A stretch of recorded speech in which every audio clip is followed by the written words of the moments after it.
নমস্কার বন্ধুরা, শুভ সকাল। তোমরা সবাই কেমন আছো? আশা করি যে যেখানে আছো ভালো আছো, সুস্থ আছো। তো দেখো কি ঠান্ডা লাগছে। কেন ঠান্ডা লাগছে দেখো, চৈত্র মাসের দিনে এতটা বৃষ্টি, সারা রাত হয়েছে, এখনও হচ্ছে।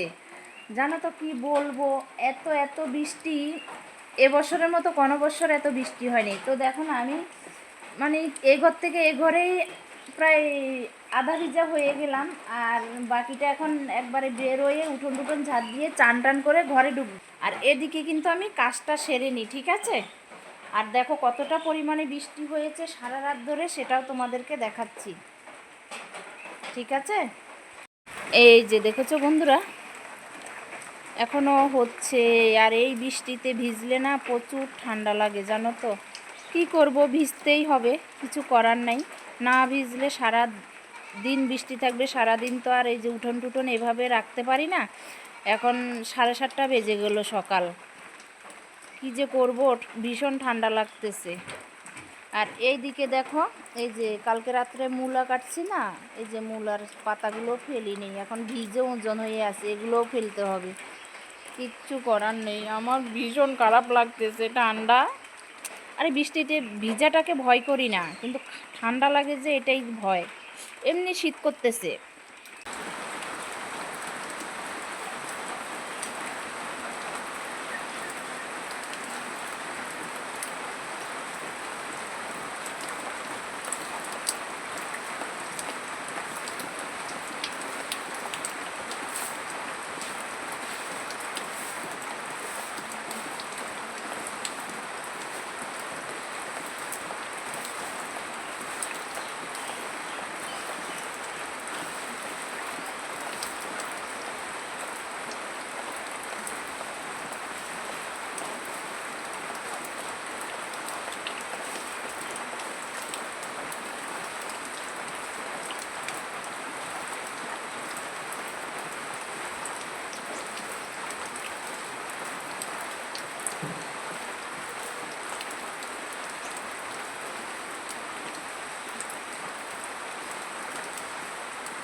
তো বন্ধুরা দেখো, বৃষ্টিতে ভিজে ভিজে বাসি কাজগুলো সেরে ফেললাম। বাসি কাজ সেরে এখন পুজো টুজো করা শেষ। পুজো টুজো করে এখন সকালে রান্নাঘরে ঢুকবো। সকালে একটু সামান্য কিছু খাবার টাবার বানিয়ে খাবো এখন। তো বাজার থেকে আসলে পরে কি রান্না করব। তো বন্ধুরা, আমি দুপুরবেলা চলে এসেছি রান্নাঘরে। আর এর মধ্যে যখন সকালে রান্না বান্না করে খাওয়া দাওয়া করলাম, একটু শুইলাম, জানো তো বন্ধুরা, যেহেতু মিট মিট মিট মিট করে বৃষ্টি হচ্ছে। আর এদিকে দেখো আমার গায়ে চাদর, আমি চাদর গায়ে দিয়ে আসি, কারণ ঠান্ডা লাগতেছে, জানো। এমনি বৃষ্টিতে ভিজেছি, আরও সকালবেলা বৃষ্টি হয়েছে, তাই ঠান্ডাও লাগতেছে। রাত থেকেই বৃষ্টি হয়েছে। তো আমি বৃষ্টিতে ভিজার পরে চান টান করার পরে না, বৃষ্টিটা আস্তে আস্তে কমেই গেল। তো এখন রান্নাঘরে চলে আসছি। আর এদিকে তো বলেছি যে বড়মশাই বাজারে গেছে, বাজার থেকে কি কি আনলো সেটাই তোমাদেরকে দেখাবো, আর কি কি রান্না করব সেটাও তোমাদেরকে দেখাবো। আর আমার কি বলবো, ভীষণ ঠান্ডা লাগতেছে। দুপুরবেলা চাদর গায়ে আসি, আমার না চাদর খুলতেই ইচ্ছে করছে না গায়ে থেকে। আর চাদর নিয়ে কাজ করা না অনেক বিরক্তিকর একটা ব্যাপার। তো কিছু করার নেই। আরও আমি ঘুম থেকেও উঠেছি, একটু ঘুমাইছিলাম দুপুরবেলা, যেহেতু আজকে বৃষ্টি হচ্ছে, মাঠে জমিতে যাইনি। আর এদিকে দেখো বড়মশাই বাজার থেকে আসার সময় মাছ এনেছে, এই মাছগুলো রান্না করব। তো মাছগুলো কাটিনি, প্লাস্টিক থেকে ঢেলে নিয়ে এই যে থালাতে রাখছি। মাছগুলো দিয়ে কী দিয়ে কী রান্না করি সেটাই দুপুরে দেখাচ্ছি, কি করতেছি সেটাও দেখাচ্ছি, ঠিক আছে? আজকের ভিডিওটা বন্ধুরা হয়তো একটু বড় হবে, তোমরা কিছু মনে করো না। তো তোমরা দয়া করে পুরো ভিডিওটা দেখো।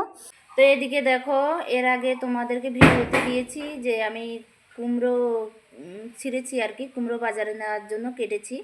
তো এই যে কুমড়ো ডোগা জমি থেকে এনেছি, কালকে এনে রেখেছি। আর এদিকে আছে দেখো বেগুন। তো কি করব, কুমড়োর শাক রান্না করব, আর বেগুন দিয়ে আলু দিয়ে এই মাছগুলো দিয়ে রান্না করব। এই মাছগুলো কিন্তু বেগুন দিয়ে ভালোই হয়। আর কিন্তু এই দেখো না বন্ধুরা, এই যে মিষ্টি কুমড়ো আছে একটা, এই যে একটা মিষ্টি কুমড়ো আছে, কিন্তু ওই মিষ্টি কুমড়োটা রান্না করব না, কারণ এতগুলো রান্না কিভাবে করব সেটা অসুবিধা না, কারণ মিষ্টি কুমড়ো খায় শুধু আমার বরমশাই, আর কেউ খেতে চায় না। তো কুমড়োর শাক কিন্তু সবাই খাবে, আর মাছের সবজিটাও তো সবাই খাবো আমরা, তাই না? সবাই খাবে, এজন্য মিষ্টি কুমড়ো আজকে রান্না করব না, অন্য দিন রান্না করা যাবে। ভালোই আছে, রেখে দিলে থাকবে, কিন্তু কুমড়োর শাকগুলোও না নষ্ট হয়ে যাবে। তাই কুমড়োর শাকটা রান্না করে ফেলবো। তো বেশি বকবক না করে, অনেকটা তো দেরি হয়ে যাচ্ছে বন্ধুরা, তো সবজিগুলো কেটে নিই, ঠিক আছে? সবজি কাটতে হবে, মাছ কাটতে হবে, মানে আজকে সব কাটাকুটার বেশি আর কি কাটতে হবে। শাক কাটতে তো অনেকক্ষণ টাইম লেগে যাবে না, অনেকটা সময় লেগে যাবে। তোমাদেরকে পরে আবার দেখাচ্ছি, তোমাদেরকে কাটাকুটি করে ধুয়ে টুয়ে তারপরে দেখাচ্ছি আবার ভিডিও, ঠিক আছে? তো বন্ধুরা, তোমাদেরকে বলেছি আমি সবজিগুলো কাটতেছি, সব সবজিগুলো কেটে নিয়েছি। তো কি কি কেটেছি তোমাদেরকে দেখাচ্ছি। এই যে দেখাচ্ছি না কুমড়ার ডোগা, এই যে কুমড়ার শাক কেটে নিয়েছি। তারপরে দেখো এই যে আলু বেগুন পড়ে যাচ্ছে, এই যে আলু বেগুন এগুলো কেটে নিয়েছি, এগুলো ঘরে ধুবো। মাছ আর শাক তো আর ঘরে ধোয়া যাবে না, তো কলতলায় নিয়ে মাছ আর শাকটা ধুবো। ঘরে তো ধোয়া যাবে না, আর ঘরে ধুলে ভালোও হবে না, অনেক জল লাগবে, ভালো করে ধুতে হবে। আর এইদিকে দেখো কাঁচা লঙ্কার বোটা সারিয়ে নিয়েছি। কাঁচা লঙ্কা কিন্তু মানে বেটে দিব আর কি, আদা বাটা করে দিব শাকের মধ্যে। আর দেখো এই যে পেঁয়াজ রসুন ছুলে নিয়েছি, দেখেছো? পেঁয়াজ রসুন ছুলে নিয়েছি। তো আগে ধুয়ে টুয়ে আনি, তো রান্নাবান্না কি করব না করব এসবেই তো আর কি দেখাবো, আমার তো এসবেই ভিডিও।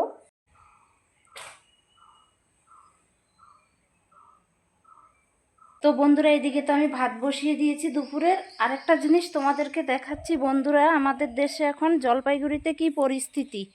রোজ রাত্রে এত হারে বৃষ্টি হচ্ছে, আর দেখো আর আলু বিক্রিও করা যাচ্ছে না, এমন যে পরিস্থিতি।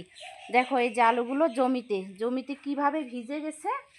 তো ওই ভিজা আলুগুলোই এখন কি করবে না, এগুলো গাড়ি দিয়ে ট্রলিতে আনা যাচ্ছে না সাইকেল দিয়ে আনা যাচ্ছে।